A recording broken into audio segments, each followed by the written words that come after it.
Seja muito bem-vindo ao canal da Igreja CI em Blumenau. Agora você vai assistir uma palavra que pode transformar a sua vida. Eu quero convidar você a identificar alguém que você conhece, que precisa ouvir essa mensagem, e você envie essa mensagem para ela para que ela seja abençoada. Gostaria muito que você conhecesse as redes sociais da nossa igreja para conhecer um pouco mais dos projetos sociais que trabalhamos e você possa ficar por dentro de tudo que acontece aqui no CI em Blumenau. Deus abençoe e fique agora com a palavra. A frase de hoje é: Deus não erra. Pode falar para alguém assim, ó: ei, Deus não erra, tá? Fala bem com autoridade, Deus não erra, tá bom? Deus não erra. Vamos lá, abre lá 1 Samuel, primeiro livro de Samuel, capítulo 16, versículo 3.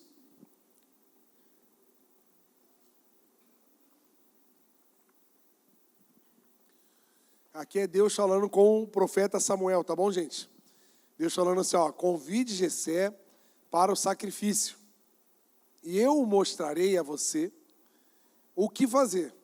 Você ungirá para mim aquele que eu indicar. Deus estava falando com Samuel sobre a escolha do novo rei de Israel, Davi. Então, já tinha acontecido todos aqueles episódios de Saul, Deus reprovando Saul. Mas vamos falar um pouquinho assim, só para a gente entender o contexto, né?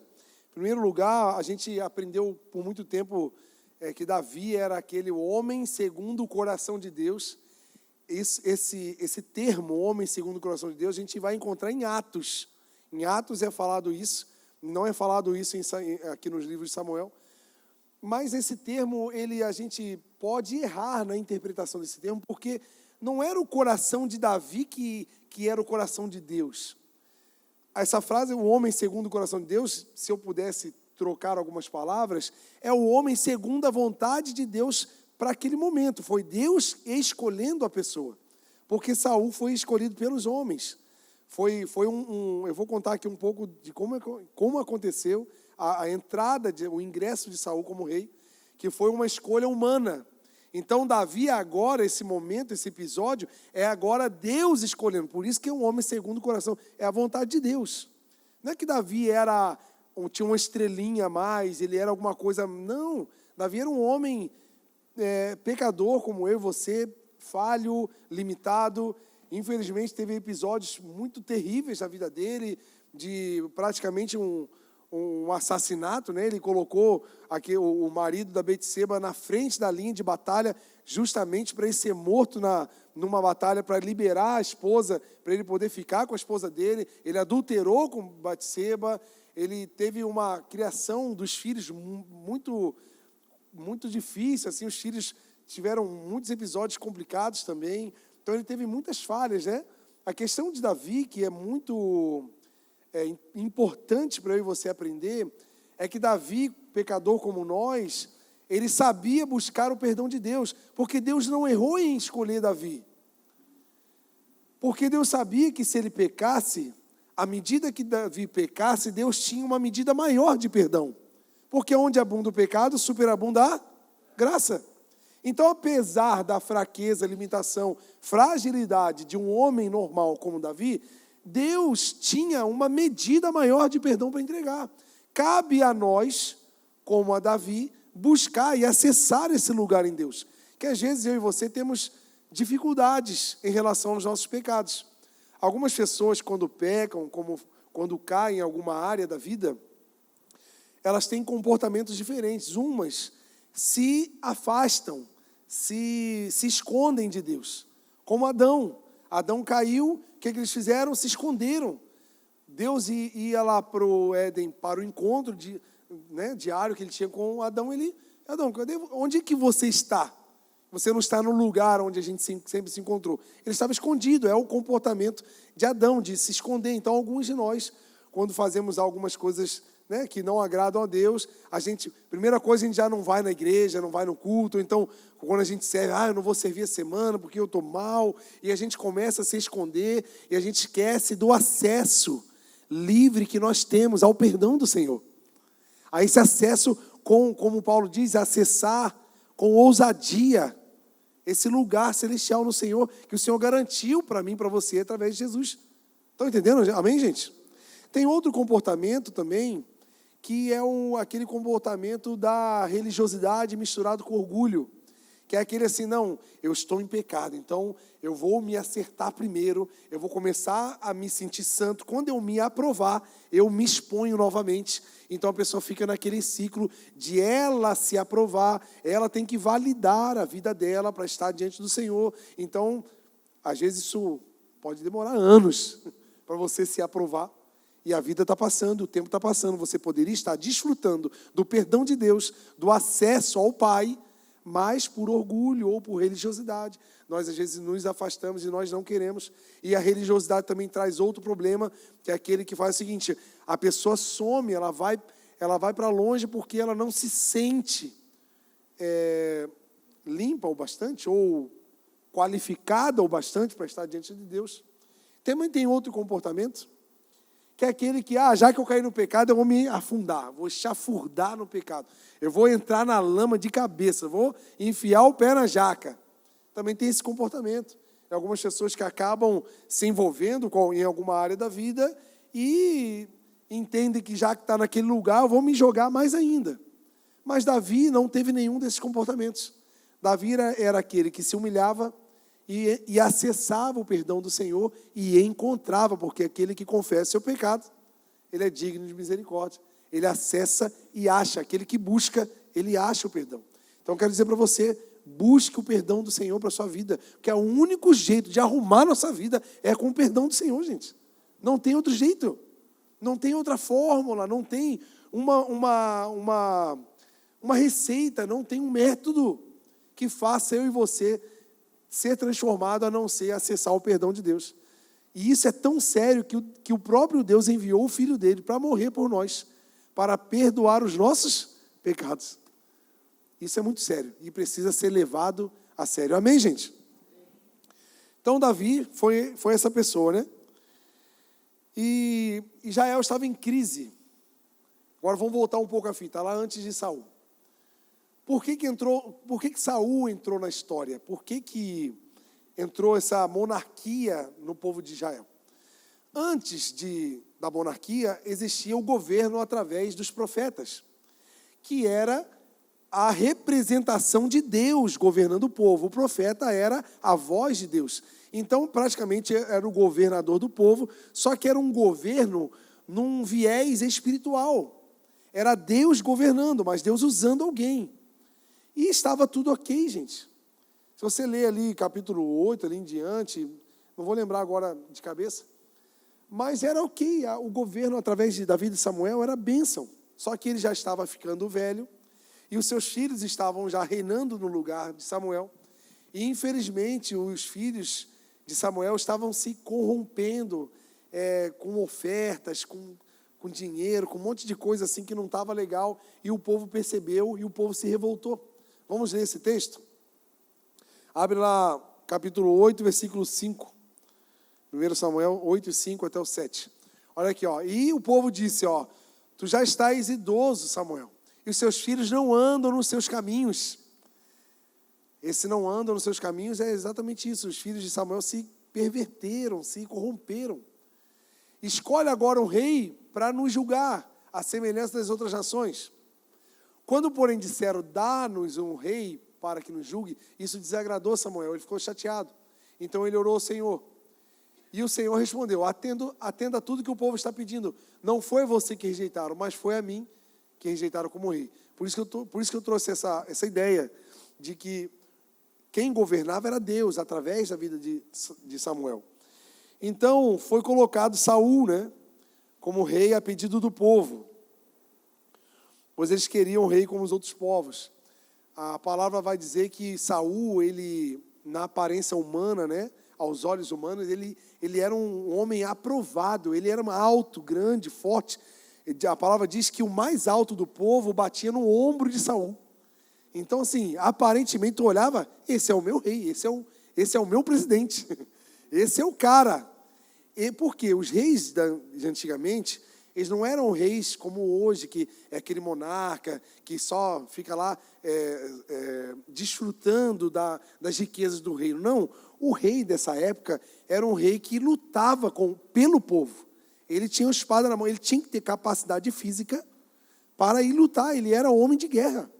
Tem episódios aqui de Saul levando manada de boi assim pelas fazendas. Então era um homem que trabalhava duro. Então, quando tu olhava um homem com físico igual ao de Saul, cara, esse é o rei. Então, humanamente falando, ele estava aprovado, né? E não era o interesse de Deus que homens governassem o povo, mas que mantivesse esse formato dos profetas, porque era o governo direto de Deus, né? Mas Deus queria conduzir o povo, mas o povo quis essa outra condução por causa também da corrupção humana. E Deus aprovou esse pedido do povo e levantaram Saul. Aí Saul reinou por muitos anos, fez muitas coisas boas, foi usado por Deus. Porém, chegou um período onde ele começou a ter escolhas desviadas do propósito do Senhor, e o Senhor rejeitou Saul. Abre lá agora Samuel 16, 1. E Samuel estava muito triste com a atuação de Saul. Vocês estão entendendo, gente? Amém? Estou tendo que correr aqui, mas só para vocês entenderem toda a composição da história, né? Por que entrou Saul? Por que Saul teve que sair da história? Então aqui, o Senhor disse a Samuel: até quando, Samuel, você vai ficar triste por causa de Saul? Eu o rejeitei como rei de Israel. Agora enche o seu jarro com óleo e vai até Belém. Eu enviarei a Jessé, e eu escolhi um dos filhos dele para fazer o rei. Então Deus deu essa palavra para Samuel: Samuel, vá lá que eu escolhi agora, eu escolhi. Não é o povo. Agora é um homem segundo o meu coração, é um homem que eu quero. Então vá lá na casa de Jessé. E aqui agora começa a aplicação, agora começa mesmo a palavra para a gente entender.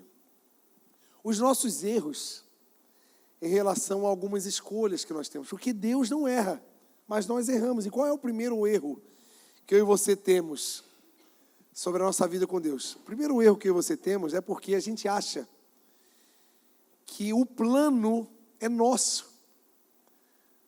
Então a gente ora, a gente trabalha, a gente se esforça em relação aos nossos planos. E a gente esquece que o plano aqui é de Deus, não é nosso. Quem planejou todas as coisas não foi a gente, foi Deus. Então a gente se perde nisso aí. Abre lá Efésios 1:4, olha só o que a palavra diz.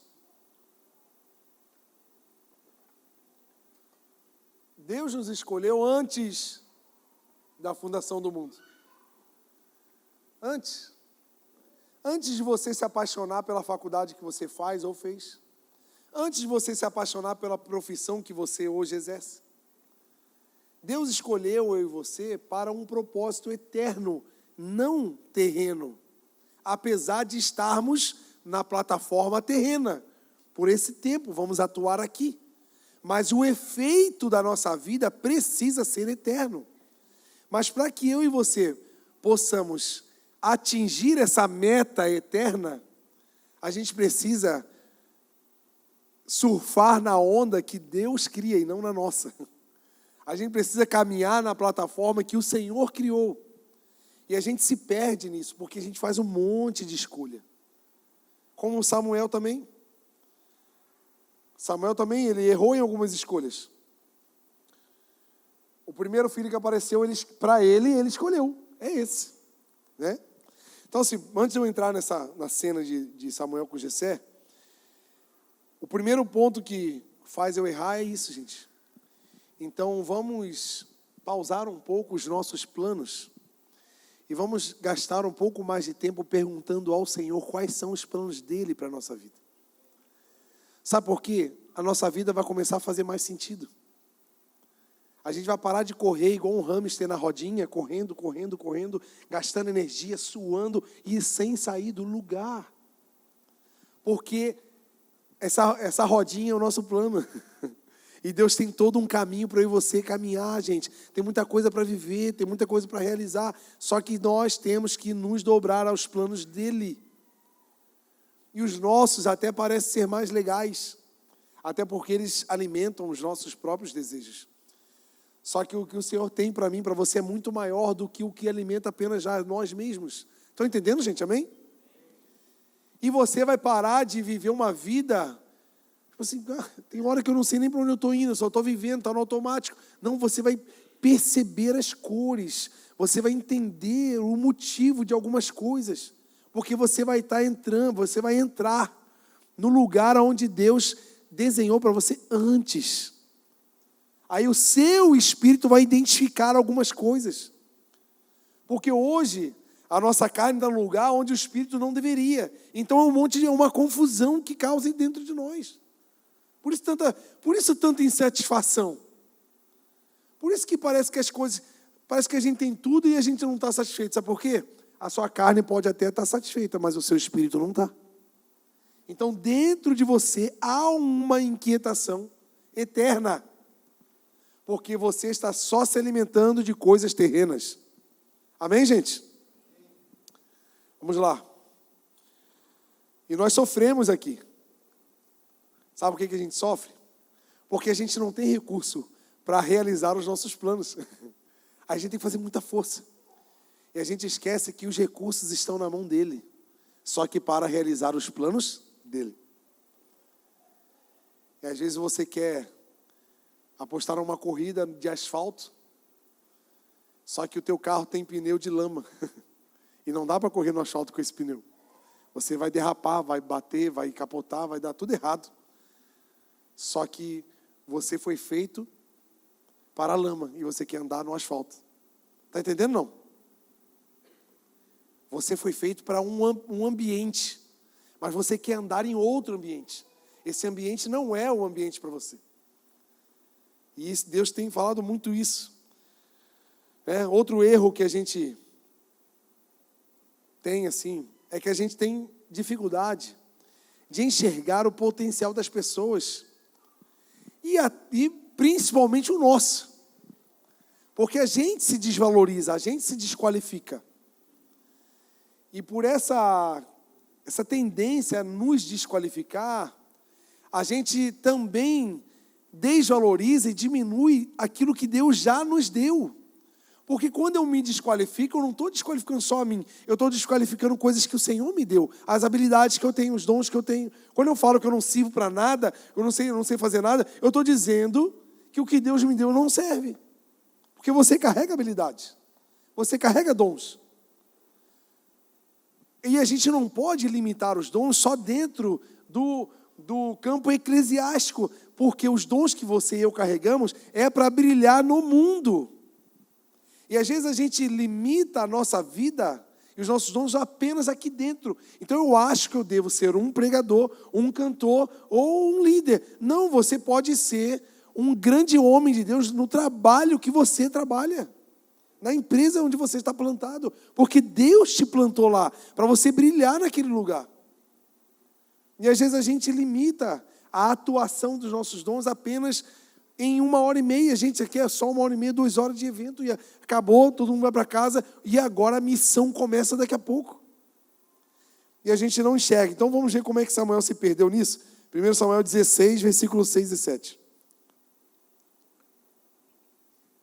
Quem veio de manhã pegou outra palavra, gente, que eu estou assim, está bem diferente, tá? Eu estou percebendo já. Vamos lá. Quando chegaram na casa de Jessé, Samuel viu Eliabe e pensou: com certeza é esse que o Senhor vai ungir. Olha a palavra que ele usou. Com certeza. Aí o Senhor: rapaz, você não sabe de nada.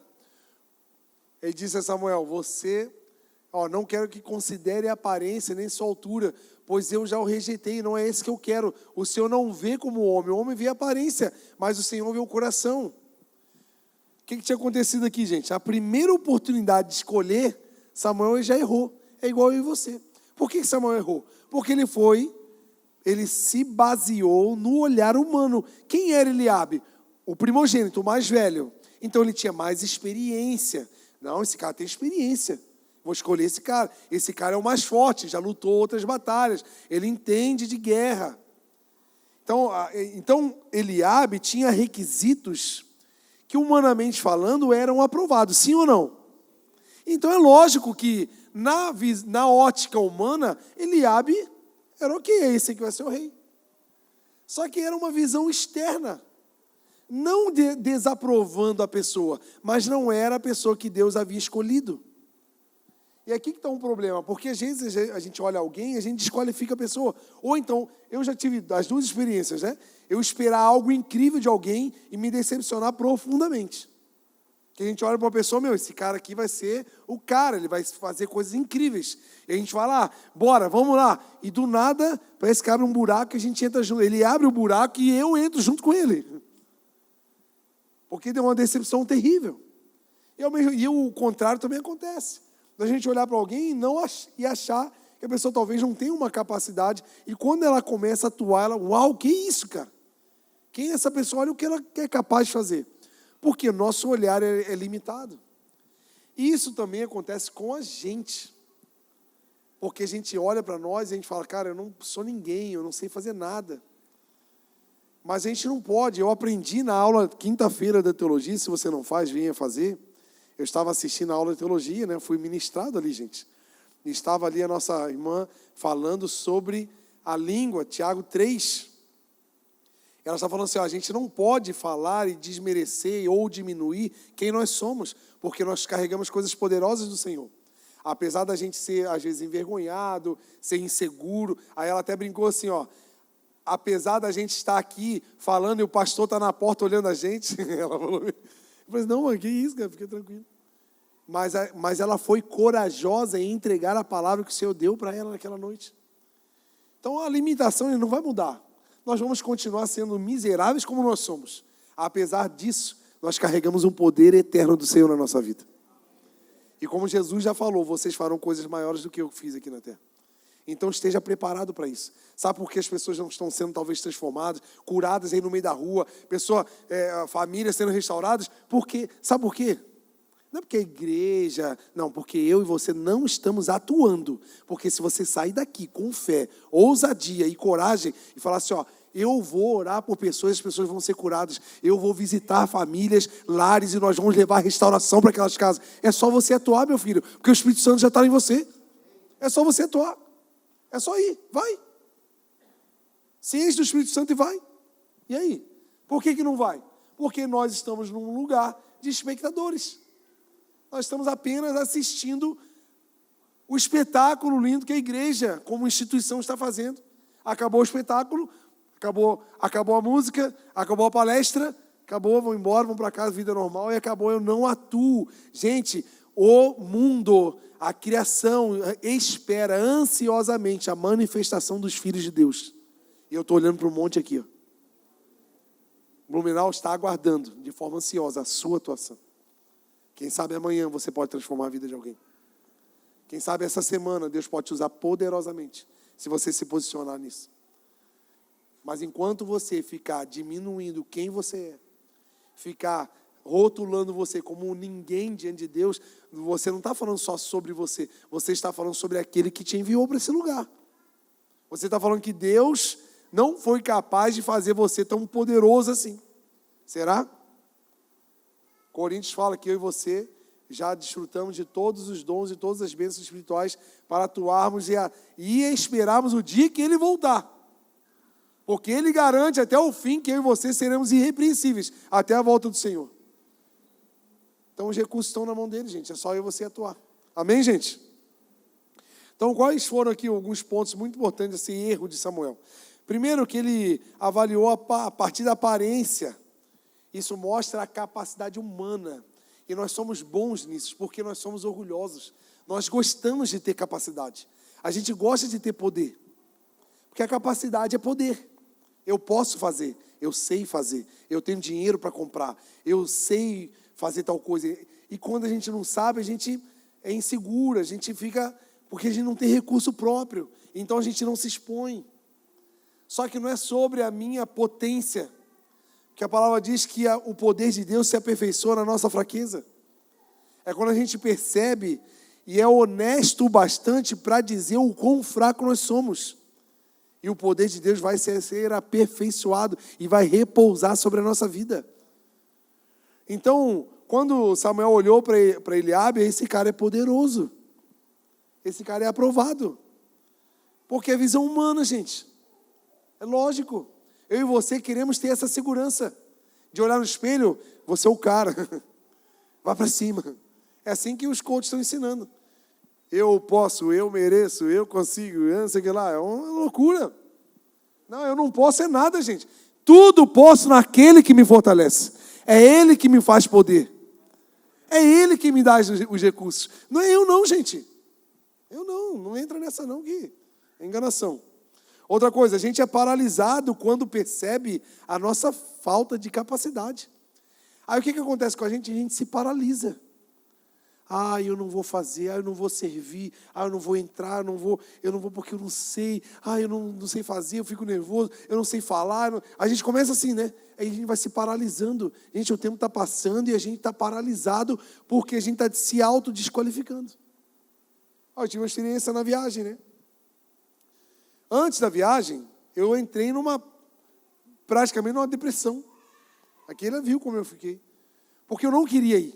Por que eu não queria ir? Porque eu não tinha dinheiro para ir. Só que a viagem estava paga. Totalmente paga. Nem o meu carro eu usei. Para não gastar nem o meu próprio carro. É Deus mostrando assim, meu filho, tu é ninguém. Mas em mim você é tudo. Só que Deus não vem pessoalmente viajar comigo. Ele usa pessoas. E aí que está o segredo. A gente não quer se humilhar diante de pessoas. É fácil se humilhar diante de Deus. Agora, se humilhar diante de pessoas é difícil. Porque você vai ter que olhar no olho da pessoa, você vai ter que expressar a sua incapacidade. Aí você não quer ser visto como incapaz. Para Deus, tudo bem. Se Deus aparecesse pessoalmente, Deus, a gente já se joga no chão para Deus, é fácil. Agora, se humilha para alguém. Quero ver se tu é humilde. Porque eu também não sou. E aí? É difícil. Aí lá vai eu. Deus, dá alguma coisa para não acontecer essa viagem, eu não quero ir, porque eu não posso, eu não tenho dinheiro para nada, não sei o que lá. E a viagem toda, a bondade do Senhor já estava repousada sobre mim e eu não queria desfrutar. Porque orgulho. Só por isso. Aí fomos, aí no início eu até quis bancar deixa que eu pago. Meu Deus. Primeira abastecida, R$900. Eu falei, não posso não. Isso não é para mim, Jesus. Afasta de mim esse cálice. Tudo pago, gente. Você acha que eu gastei um centavo? Não gastei. Mas o Senhor estava me dando de presente, usando a nossa família, os pais daquele, para dar esse presente para nós. Só que cabia a mim, a vossa senhoria, que ser humilde para aceitar um presente, uma generosidade do Senhor. E nós temos essa dificuldade. Aí a gente não curte direito as coisas que é para curtir, porque a gente está com um orgulhozinho ferido, olha aí. Aí eu fui amassado pelo Senhor, né?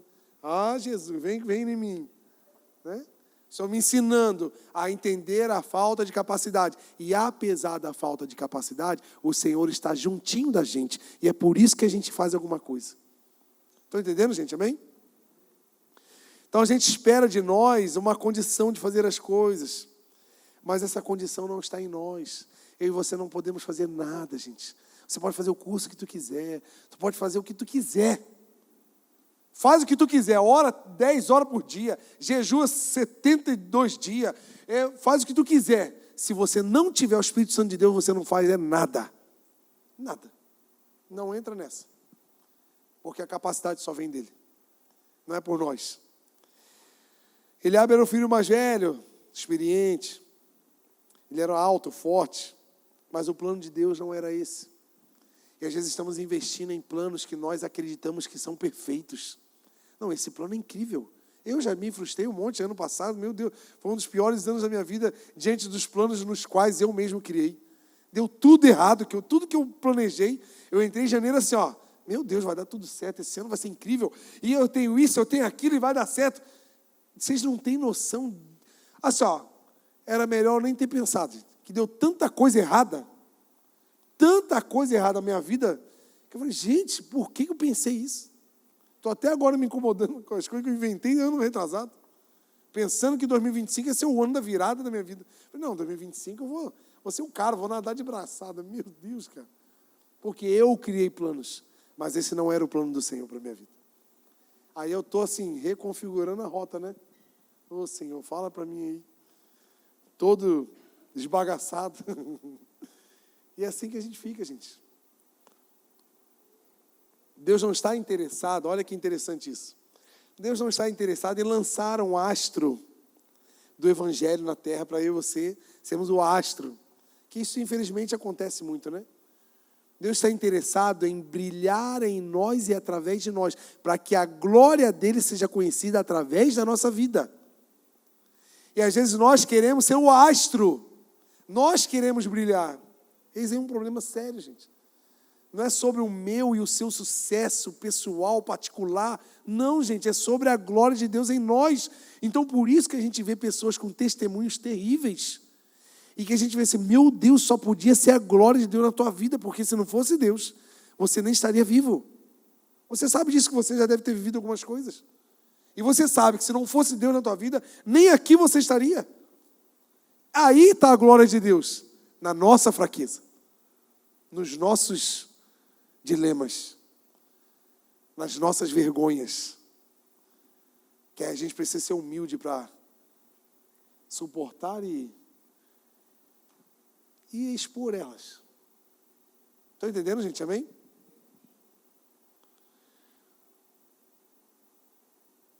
E é por isso que a gente se desqualifica, porque a gente não tem pré-requisitos aprovados por nós mesmos. Mas a gente nunca vai ter. Descansa nisso. Entrega a tua vida a Deus e deixa Ele junto contigo, a gente está qualificado. A gente olha para a nossa capacidade, olha para o nosso tamanho, nossa relevância tão minúscula. Abre lá 2 Coríntios 3 e 5. Olha o que a palavra diz sobre a nossa capacidade.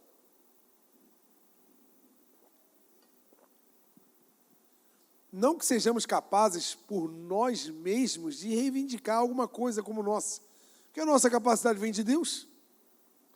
Ele nos capacitou para sermos ministros de uma nova aliança, não da letra, mas do Espírito, porque a letra mata e o Espírito vivifica. Está vendo que a gente não pode nem reivindicar, não é nem direito nosso, porque não é nada sobre nós, não é nada sobre a nossa capacidade. A sua ótima habilidade no que você faz, no seu trabalho, na sua profissão, ela veio de Deus, tá? Só você lembrar. As suas múltiplas atividades que você sabe fazer, as ferramentas que você tem para a vida, foi Deus que te deu, então use isso para a glória de Deus. Porque quando você aponta todas as coisas para o Senhor, você está conectando o propósito que Deus colocou na sua vida para estar aqui na terra. E tem muita gente hoje utilizando os próprios dons e reivindicando coisas para si mesmo. E até consegue, mas está fora dos planos do Senhor. Não está vivendo o propósito. Aí você vai se perguntar, poxa, eu ganhei tanto dinheiro, mas não sei nem o que fazer, não sei nem o propósito da minha vida. Claro, porque você ganhou esse dinheiro sem estar no propósito. E agora você nem sabe o que fazer com ele. Porque tudo que eu e você temos, foi Deus que deu, tá bom? Ou por acaso alguém aqui comprou um pacote de 7 dias de vida? Alguém comprou aí? Na loja ali no centro? Um pacote, 7 dias de vida, tantos litros de oxigênio por dia. Alguém que comprou? Não, né? Então, por estarmos vivos, é só porque Deus está mantendo, né? Alguém que comprou alguns litros de oxigênio para se manter respirando? Não. Alguém que comprou um pacote de saúde para os próximos 7 dias? Alguém comprou. Pílula da saúde. 7 dias sem pegar uma gripe. Não, né? Olha, ó a revelação. Está vendo como é que é? É o Senhor que está sustentando eu e você de pé, meu irmão. Eu e você estamos aqui porque o Senhor deu mais um dia para a gente. Então que Ele seja glorificado nesse dia que Ele nos deu. Que o meu dia seja direcionado para a glória dEle. Que o mundo veja a glória dEle na minha vida, na minha família, nos meus filhos e em tudo que há em mim. Louve o nome do Senhor. Porque só estamos aqui por causa dEle, gente. É Ele que está mantendo, é Ele que está segurando as coisas. Outro erro que a gente comete, não é sobre visibilidade, né? Quando Samuel chegou na casa de Jessé, ele viu os 7 filhos, cara, estava todo mundo na vitrine. Rapaz, Jessé mandou, estufa o peito, faz uma cara de brabo aí que você vai ser eleito rei agora. Ninguém foi eleito, cara. Ninguém foi escolhido. Estava todo mundo, botou os 7 na vitrine, bonito, perfumado, cheiroso, patrocinou no Instagram, fez tudo que pudesse fazer, fez a propaganda que foi. Não. 7 não. 7 não. Não é só. Davi estava onde? Lá no campo, cuidando das ovelhinhas dele, fazendo o que deveria ser feito. E aqui é um aprendizado para a gente. Vamos ler esse texto só para a gente se basear aqui, ó. 1 Samuel 16, 10 ao 12. Ó, Jessé levou Samuel, 7 dos seus filhos, mas Samuel disse, ó, o Senhor não escolheu nenhum. Então Samuel perguntou para Jessé, ó, esses aqui são todos os seus filhos? Você tem mais algum? Porque assim, eu não senti nada. Deus falou que todos eles estão reprovados. Por acaso, tem mais algum? Aí Jessé falou assim, ó, tem um pequeno. Mas ele está lá cuidando das ovelhas. Aí Samuel falou assim, ei, traz ele aqui. Não vamos nos sentar para comer enquanto ele não chegar. Jessé mandou chamá-lo e ele veio. O rapaz era ruivo, de belos olhos, boa aparência. Então o Senhor disse a Samuel, é esse. Sabe o que eu aprendo aqui? Pode ninguém estar te vendo. Sabe qual é o problema disso aqui, gente? Que assim, às vezes a gente foi chamado para fazer uma coisa.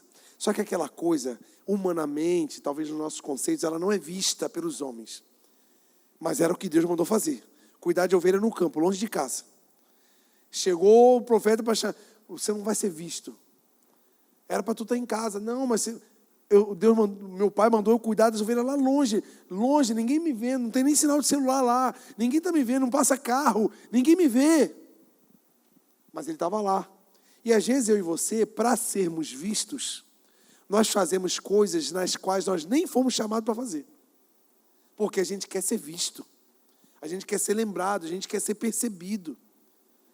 E às vezes a gente está se cansando, fazendo coisa nada a ver com a gente, porque era para estar fazendo algo que aparentemente ninguém via, mas a gente quer ser visto.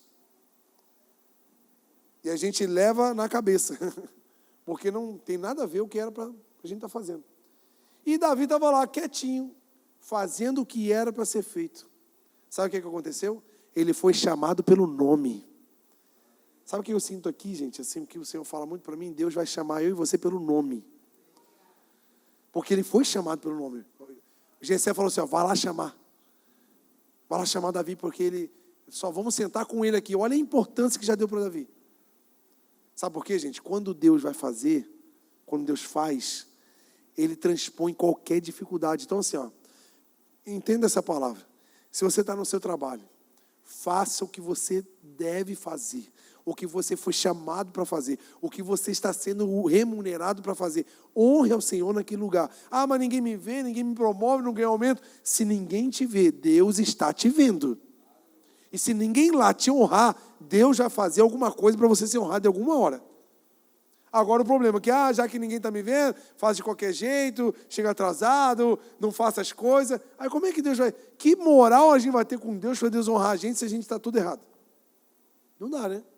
Não dá. Então seja fiel ao que Deus te chamou para fazer. Porque no tempo certo o Senhor vai levantar e vai te chamar pelo nome. Amém? Está recebendo a palavra aí, amém? Então a gente aprende assim, para a gente não se distrair. Porque eu não sei. Por exemplo, vou falar daqui da igreja.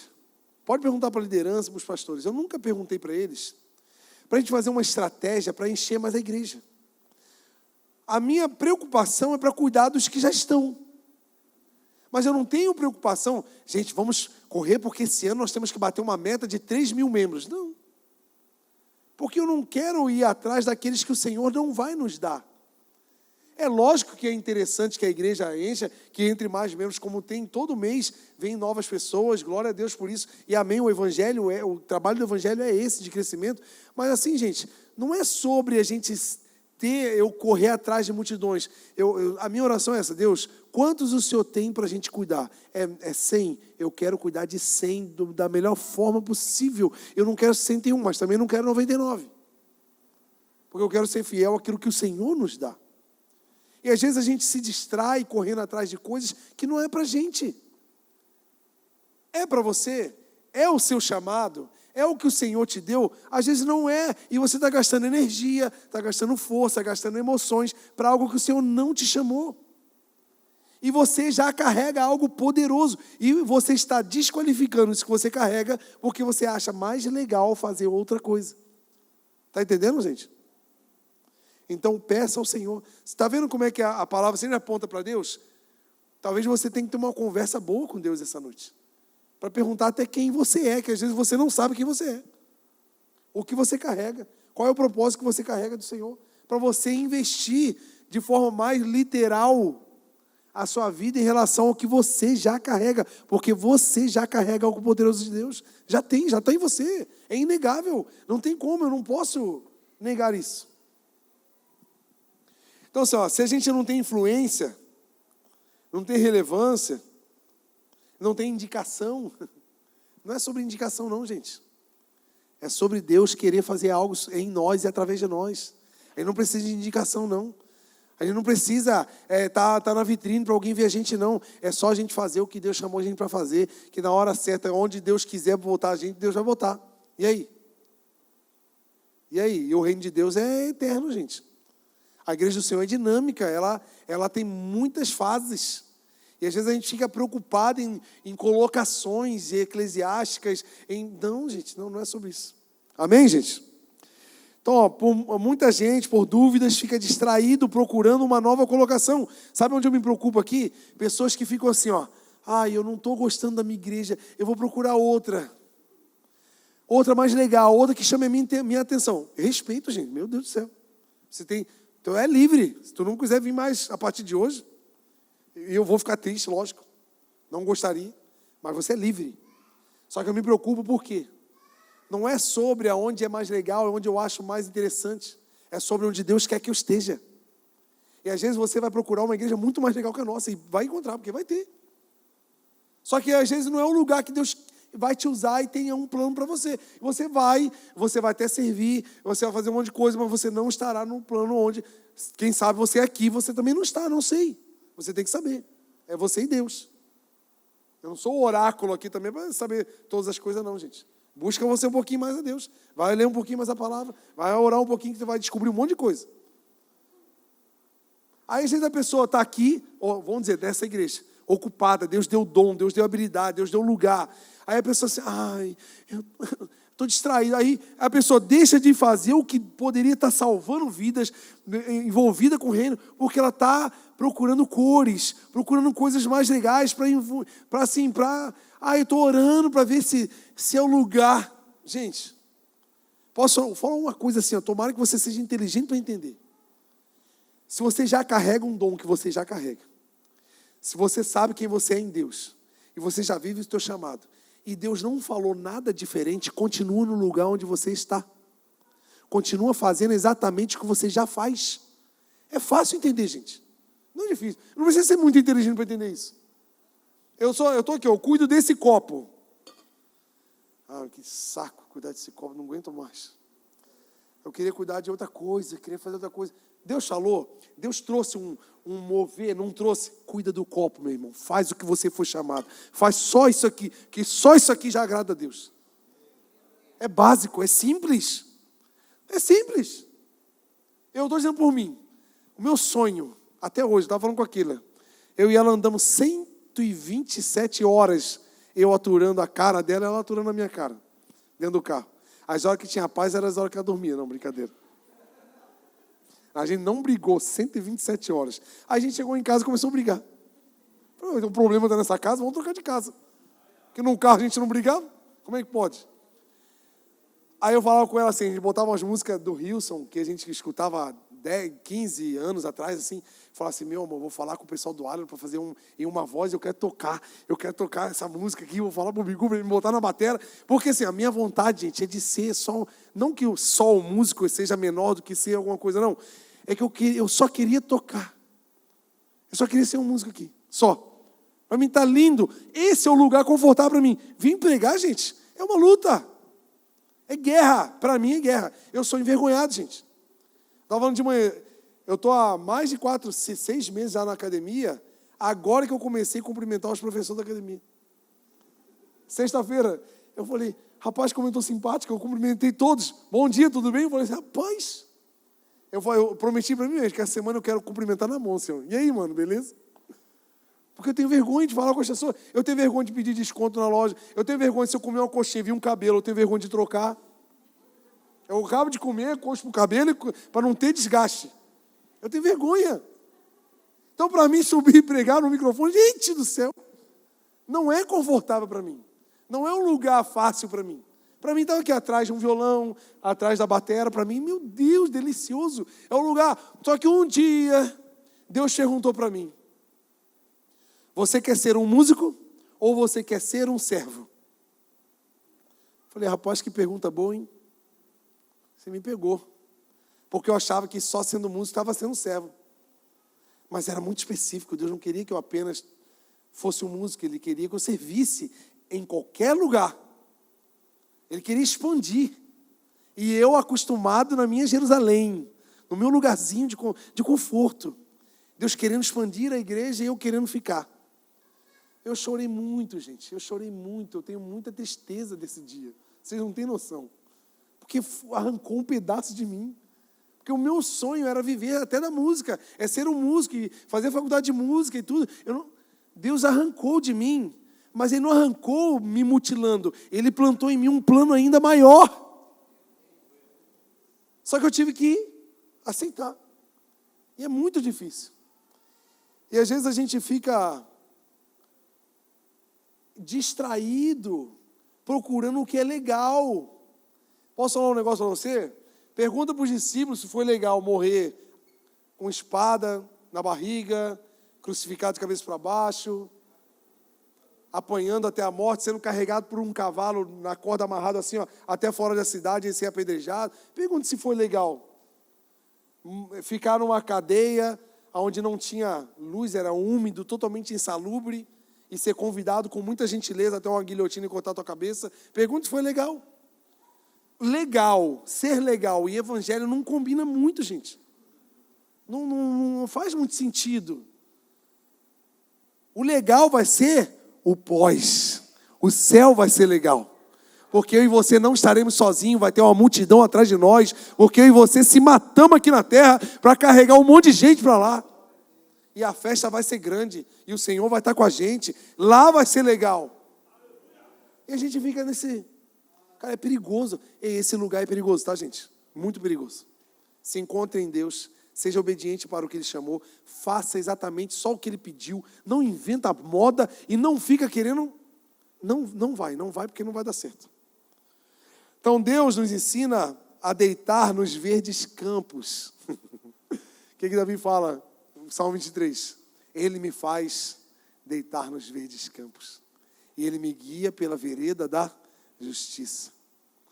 Sabe o que é deitar nos verdes? O que era um campo para Davi, gente? O que é o campo, o verde campo? É o lugar de trabalho dele. Porque ele trabalhava no campo com as ovelhas, certo ou errado? O que é deitar? É estar confortável no lugar onde você deve estar. É você sentir na alma um conforto celestial, apesar de ser trabalho, apesar de dar trabalho, apesar de ter desgaste. Apesar de ter desgaste, o seu espírito está deitado no verde pasto que o Senhor te deu. E outra, Ele está te guiando, você não está andando sozinho, você está sendo guiado por Ele pelas veredas da justiça do Senhor. Olha só que interessante. Apesar de ser trabalhoso, mas tem conforto no espírito, é deitar. Meu Deus, gente. Coisa de doido, é muita filosofia para a minha cabeça. É olhar para a vida que você tem e ser grato. E parar de reclamar. Parar de olhar para tudo e tudo... Gente, tudo tem uma crítica. Tudo vai ter alguma coisa, um apontamento. Aí ou você se alimenta das coisas que você enxerga de forma negativa, ou você começa a agradecer das coisas positivas que já existem. Porque ficar reclamando de tudo, tu vai ter uma vida amarga, chata. E você vai ser azedo. Agora, se você olhar para as coisas e começar a agradecer, meu Deus, gente. Eu poderia ir para a viagem azedo, como eu quase fui. Eu ganhei tudo. Eu poderia ir azedo, porque eu não tinha condições para fazer. Mas eu preferi ser grato pela bondade e o favor de Deus na minha vida. Apesar da minha limitação, apesar da minha fragilidade, apesar da minha falta de condição, eu estava deitando no verde pasto. Amém, gente? E diante disso tudo, gente, a gente aprende assim, ó, com Davi, que mesmo sendo o menor, mesmo estando longe, trabalhando, ocupado, o olhar do Senhor está sobre nós. E aqui me pegou muito forte na palavra, assim, enquanto eu estava estudando, porque às vezes a gente se sente, a gente tem essa síndrome do abandono, né? Eu tenho um pouco assim, talvez você tenha também. Às vezes a gente se sente sozinho diante de algumas dificuldades, porque tudo isso aqui é meio legal, eu estou falando assim, até anima, não? Então vamos se agarrar, vamos trabalhar. Mas o trabalho, ele é árduo, ele tem as suas demandas, ele tem as decepções da caminhada, tem um monte de coisa difícil no meio. E no meio disso tudo a gente vai ficar cansado, vai ficar triste, vai ficar com fome, vai ficar estressado. E nesses momentos críticos a gente começa a pensar, poxa, Deus não está me vendo, Deus não está cuidando de mim, Deus não está comigo. E a gente começa a se distanciar do propósito, porque toda a demanda do propósito do Senhor, ela é pesada. E a gente começa a se cansar e esse cansaço distrai. E a gente começa a achar que Deus não vê, Deus não está mais sobre nós.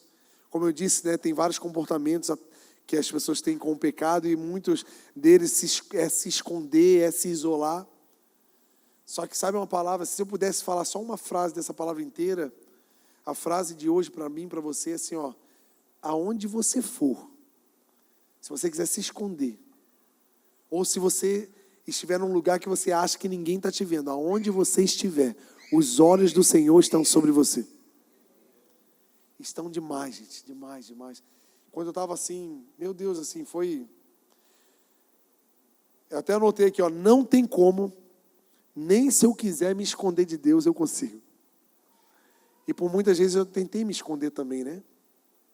Porque a gente tem medo, né? A gente tem medo de nós mesmos, medo da condenação das coisas erradas que nós fazemos, medo da exposição e medo do efeito pós que eu me entregar.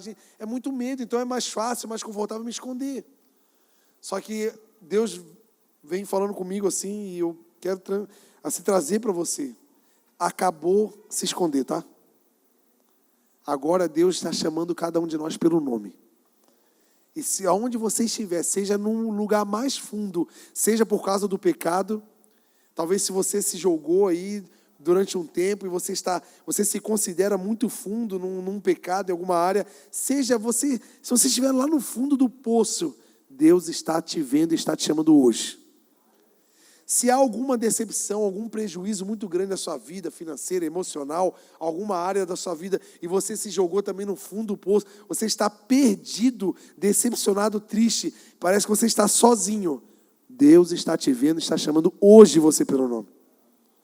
Ou se você decidiu se esconder de Deus e você está negligenciando o seu chamado, os seus dons, e está muito confortável para você não fazer nada, apesar de tudo que você carrega, eu vim te avisar que os olhos do Senhor estão sobre você e hoje Ele está chamando você pelo nome, senhoras e senhores. E o Senhor me trouxe um texto para eu ler para vocês aqui, para que você não seja convencido apenas pelas minhas pobres palavras, mas através da rica palavra do Senhor e poderosa. Eu vou ler para você aqui, Salmo 139.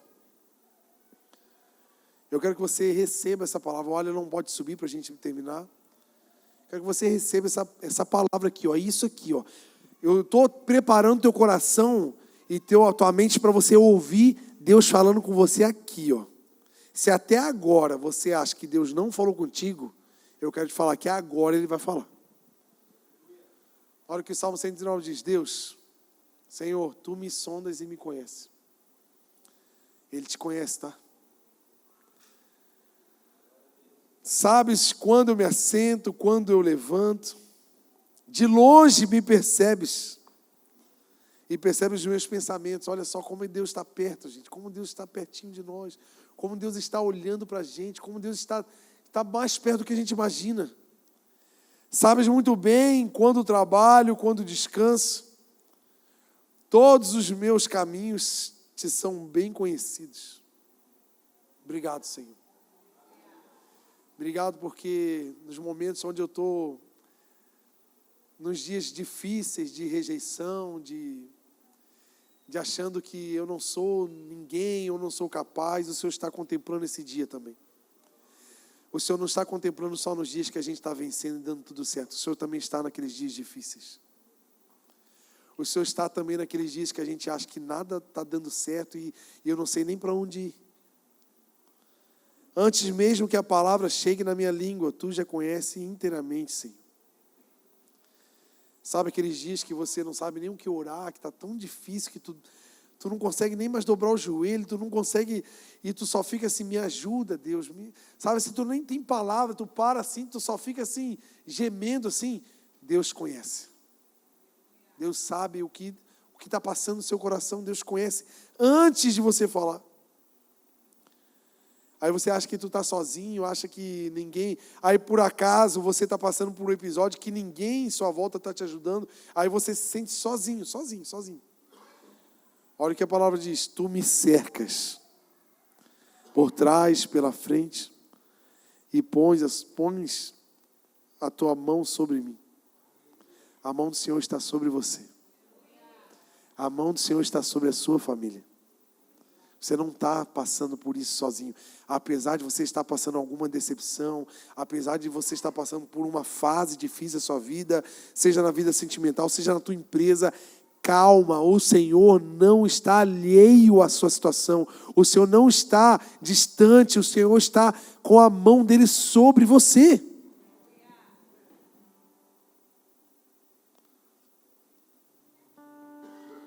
Tal conhecimento é maravilhoso demais. Está além do meu alcance e é tão elevado que eu não posso atingir. É difícil, gente, entender esse amor de Deus por nós. Quero que você abra sua mente, assim, sabe? Para tu entender o cuidado de Deus sobre a sua vida. Quero que tu abra o teu ouvido e tu acredite nesse pregador meio doido aqui.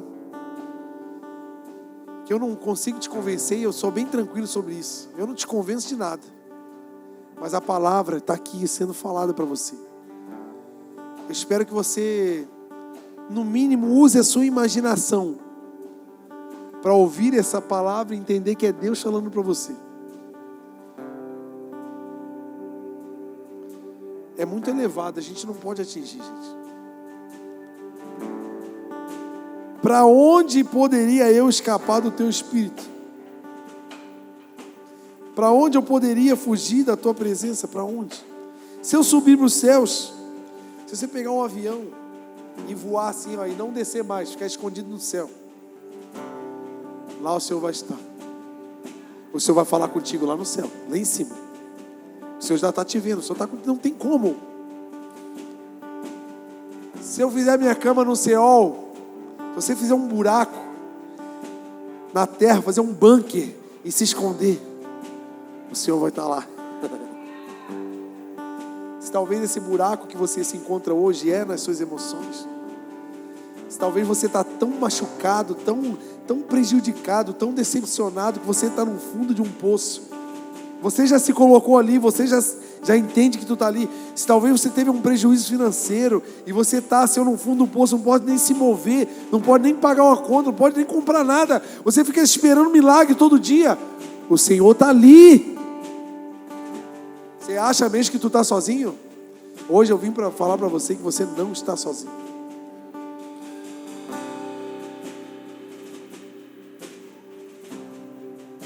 Próximo. Se eu tomar as asas da alvorada e morar na extremidade do mar, mesmo ali a Tua mão me guiará. Sabe assim, se você estiver bem desviado, mesmo ali a mão do Senhor ainda está te guiando, filho de Deus. Talvez, como eu conheço várias pessoas que têm filhos que estão desviados do caminho do Senhor, vivendo vidas muito perdidas, apesar daquela vida que eles estão vivendo, a mão do Senhor ainda está cuidando deles. Porque não é por qualificação, é por amor, e um amor incondicional. Eles para nós estão desqualificados, mas para o Senhor, Ele olha com as lentes, com lente vermelha do sangue de Jesus. Ele olha a gente, Ele só enxerga o sangue de Jesus em nós. E a Tua mão me susterá. até o 12. E se eu disser, certamente as trevas me encobrirão, e a luz ao meu redor se tornará noite. Talvez você está naquela noite de tristeza. O choro pode até durar uma noite, mas a alegria vem pela manhã. Eu estou num lugar tão escuro que nem Deus está me vendo. Eu me joguei mesmo no pecado, eu me atravessei todo, eu estou todo sujo, eu estou revoltado, eu estou tão revoltado com a minha vida que eu estou jogado nas trevas. Deus nem quer nada comigo. Olha lá, olha o que vai acontecer, ó. Nem mesmo as trevas serão escuras para ti, Deus. A noite brilhará como o dia, pois para ti as trevas são luz. Fica de pé. Tem uma mensagem para você aqui, uma mensagem. A mensagem é a seguinte: Deus está com você.